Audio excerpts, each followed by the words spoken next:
Give thanks to all my loving people.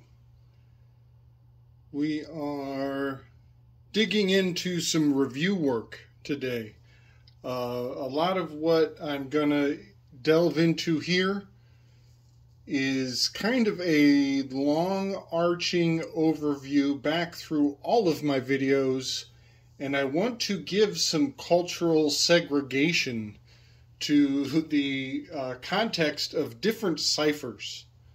The cipher I just got done going through having much to do with the tarot and its overlay onto the sky clock and the 12 sections of the heavens. I've actually put the full cipher out right here, and I want to discuss that. I want to talk about the tarot deck representing the letters of the alphabet, to what degree it may or may not, and why I place these numbers and these letters in these locations with their relationship to their zodiacal orientation.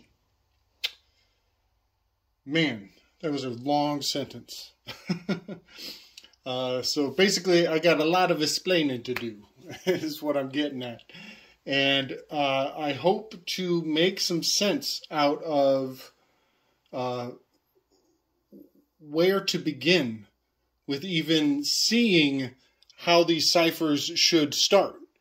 And the point I'm going to make in the beginning is that this is the cipher I just got done doing. It actually begins in the center point, with the Fool card being A or 1 or the start, and the Magician, which is actually in Sagittarius, in this commencement of numerical sequencing as it unfurls around the spiral of the 12 stations of the sky. And I want to justify that against videos I've done in the past, which were relating to the cipher of the diction of Aries, in which I started my cipher over here in March, with the A in March, and ended down here in December with Z. And I just want to go over the fact that, if somebody were to watch this video and then watch this video, there would be a lot of questions that are probably going to come to light. Why did your A start here in this context, whereas your A starts over here in March in the diction of Aries? And I hope some deeper insight to the standards of relating to these concepts will be highlighted in what I'm laying down here. And I'm hoping to get to the heart of that matter. I have somebody who wants me to do a video on different calendars from, potentially elite calendars that elite families would adhere to. I do believe there are other ways to break up the 365 days of the year, whole other systems. And if you could adhere to one of those other systems, you may see events in the news and the headlines follow a certain pattern that does not relate to the 12 months of our stations of the calendar. But I'm going to get to that in another video. Before I go there, I want to clear up, the diction of Aries cipher beginning in March, and this tarot card cipher beginning down in this quadrant of the zodiac, that being the fall. So, what I have to begin with is, why is my stations of the heavens arranged in this position, in this alignment? And the reason is because I believe that English adheres to this orientation. In the fact that RS, Aries, this is the rising time of the year where the days are getting longer as it builds upward. This is the point where the days get shorter. You got your solstice and your equinox line. Those are the cardinal crosses. That's the cardinal cross that will be the same for all time. The next stations after your cardinal crosses, the next station inward, that's this red cross here, those are your fixed months. They are fixed because they are in the center of their quadrant. They're stuck in the middle of their quadrant, each quadrant being 90 degrees. So the fixed months are fixed in the center of their quadrant out of the 3 months of the quadrant. And then the mutable months are marked here with the green cross. And they are mutable because they are subject to change. They're about to go through a dynamic shift as they pop across the cardinal line. They are premiering, they're indicating that change of going back into a cardinal orientation. So as time flows through the rise and the fall, the sunny and the dark time of year, it will always go cardinal, fixed, mutable, cardinal, fixed, mutable, cardinal, fixed, mutable as time progresses in this direction. So that is a standard of reality. It is a fundamental. It is hermetically sealed into perpetuity. So that three-way division of a four-segmented expression of time is very crucial to understanding the symbols of the zodiac and the symbols of the cross, and they will, I guarantee, they will come up in language because they are infinitely critical, the three crosses of the zodiac. Now, I want to bring forward a fourth element into the three crosses of the zodiac. This fourth element is exclusionary to this system of cardinal, fixed, mutable, cardinal, fixed, mutable.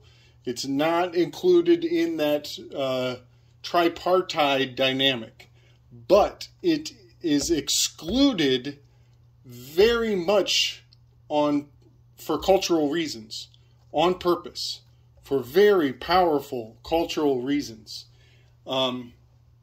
This entire cultural segment of the story of the world is cast out. It is in exile in its own degree, which is really telling that there's a bit of a vilification of this culture by the other three, by the tripartite three crosses. So I'm going to make some very broad and general statements. Culturally, you know, it's whether you relate to these statements or not, that is up to you. These will be generalizations, and, you know, it might rub some people wrong. I'm not accusing anybody of animosity, and I'm not encouraging it either. So I just want to point out that there are 3 New Years, or 4 New Years.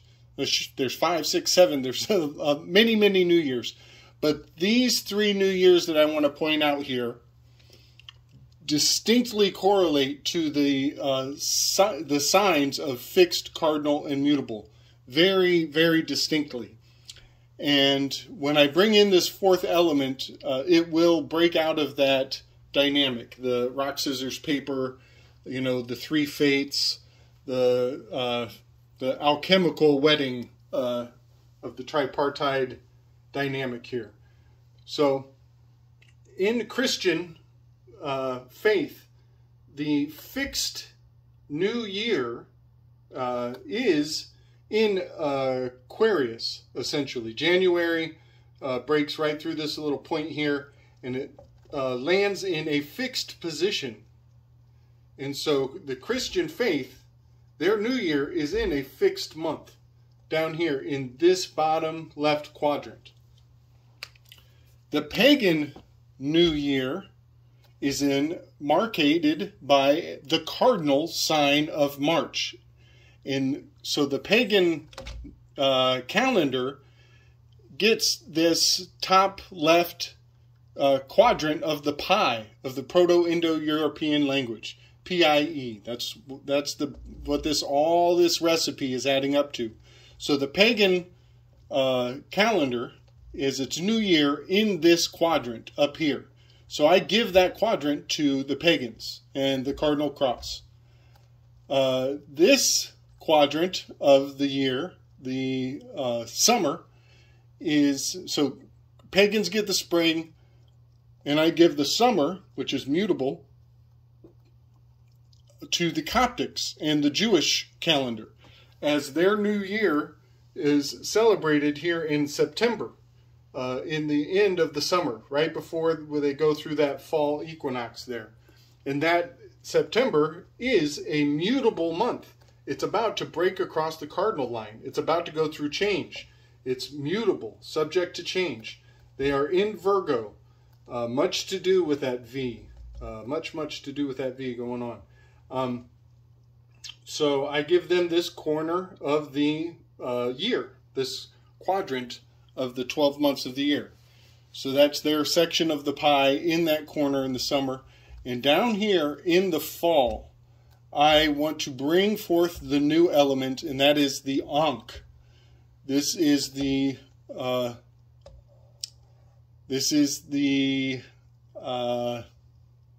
symbol of wisdom for many different cultures. And I want to bring forward some analysis on that. You know, the Ankh is Egyptian. And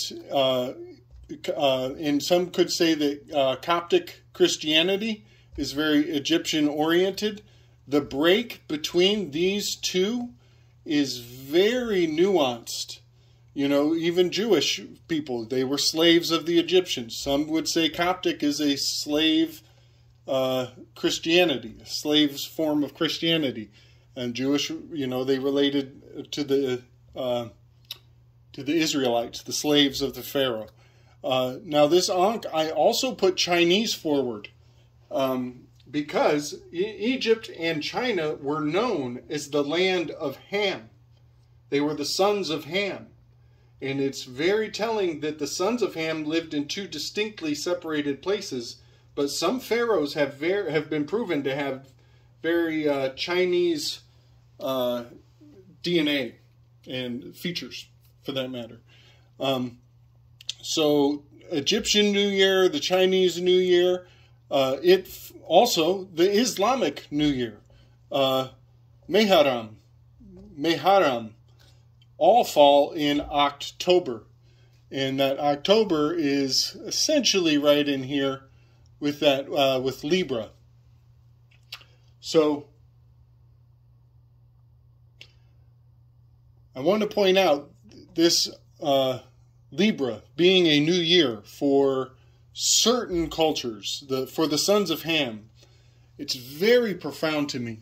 In fact, I'm going to probably end up cutting this one off and doing a whole nother video to really focus on why having Egypt and the sons of Ham and China and the tarot deck beginning its new year right here in October, in the sign of Libra, in the 13th, the 13th month, the 1st and the 13th tying in. I'm going to have to do the whole next video on why that's significant. But this fact and this element of the sons of Ham, the land of Ham, China, Egypt, Islam, and the tarot deck, all having this October tendency, and its division, you know, it's very close proximity from Coptic into Egyptian, from the Jewish to the Islamic. This dividing line is very pronounced culturally. The card of justice down here in Libra is holding a sword. And the hermit is recluse. So I'll probably do the next video on the significance of that dividing line. But I just wanted to point out that me using the cipher of the tarot deck and it commencing, it's the beginning of its count somewhere over in this bottom right quadrant has very much to do with Egypt, Islam, Chinese, New Year being all in October, the land of Ham. And one more thing I want to point out. This is the quadrant in which I believe the archetype, the heavenly representation of Judas of Iscariot. I think that is in Scorpio. The kiss of betrayal, the kiss of death. The Scorpio has that sting that leaves the red rouge mark behind. All of that has everything to do with Scorpio, Judas of Iscariot. And he is a cast out. He is, he leaves his position as the 12th apostle, and he becomes the 13th. He's cast away. He's exiled. He's excommunicated from the circle, and Mary takes his place. So he goes from number 12 to number 13, and he's the cast out. And when he hangs himself above a graveyard that he purchased with the blood money, he hangs himself, and the rope breaks, and he stumbles into the graveyard, and his entrails spill out between his legs. All of this indicates some symbols of Ophiuchus, which is found in a minor decade of Scorpio, struggling with serpents, I believe. I think serpents, the snake. He has the snake between his legs. He is the snake charmer. And Judas of Iscariot, from the house of Scorpio, is expressing Ophiuchus from a minor decade of that quadrant of the sky. So here we have again Judas cast out. Ham was cast out, shunned by the family, sent away into the far regions, and becoming the gods of the unwanted, of the dead, those who are dead. You're dead to me. You're an exile, and these are the disciples and symbols of Anubis. This is very much, where death is represented. We are falling into the fall, going towards winter, a lot of fear and scary symbology. The death card is here in Scorpio, the hangman also. So yeah, a lot of very excommunicated, unwanted energy. And I want to point out, Libra, right here in October, Libra, L, as in God, L, holds the scales. And Jesus is said to be the way and the light. Well, sometimes I often think about that way. What is light, and putting your heart on the scales at death. It's very much an Anubis-oriented metaphor, the way and the light. The way would be the feather, and your heart should be the light. Just something to think about. Also, we have the Omega symbol in Libra. That's the Omega, and we are talking about it being the Alpha. So here again, we have very good reasons to put Jesus, in the righteous one, the beginning, the focal point, over here in this Libra, because he is the resurrector. He will bring you back around again. Just some good points on, there's arguments to say that, you know, Christ has his parable for every station. But that's just some of the points of Christ's parables there in October. Ober, as in over, as in Oberon, as in Obadiah. The book of Obadiah in the New Testament is the only one-page book. One page. It's the shortest. I've often pondered reading it in order of page number. Obadiah would be the first book of the Talmud, of the Torah, the Tarot. Obadiah would be the first book if you read them in order of which books had how many pages. I'm going to stop there, and then we'll get a little deeper into Egypto, Tarot, Gypsy ciphers. Much love and strength, y'all.